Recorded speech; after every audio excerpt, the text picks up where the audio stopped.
Sir যেমন নেতা, আপনারাও নিজেদেরকে সেইরকম ভাবে প্রতিষ্ঠিত করার চেষ্টা করবেন। স্যারের মতো নেতা হইতে গেলে হয়তো আপনারা হাজার হাজার কোটি টাকার মালিক হইতে পারবেন না, মানুষ আপনাকে শ্রদ্ধা করবে, সম্মান করবে। স্যারের কাছে আরেকটা ছোট্ট অনুরোধ করব, সেটা হলো যে আমরা বিগত দিনের সরকারের একটা দলের কার্যকলাপ বিশেষভাবে লক্ষ্য করেছি, এবং এই দলটাই, এই লীগটাই দেশের সর্বত্র বিশৃঙ্খলা তৈরি করেছে।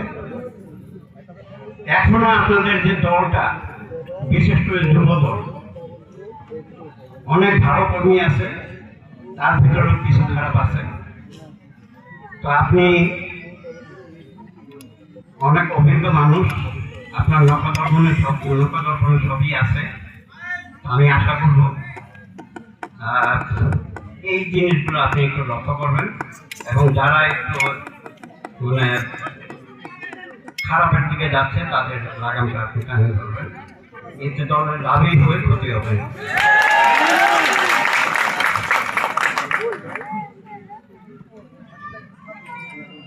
ঠিক আছে, আপনারা সবাই অপেক্ষা করতেছেন, স্যার আপনাদের সঙ্গে দুটি কথা বলবেন।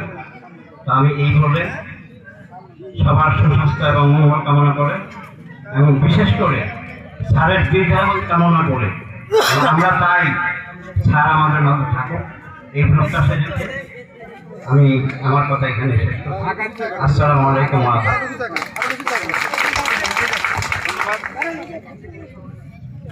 ধন্যবাদ।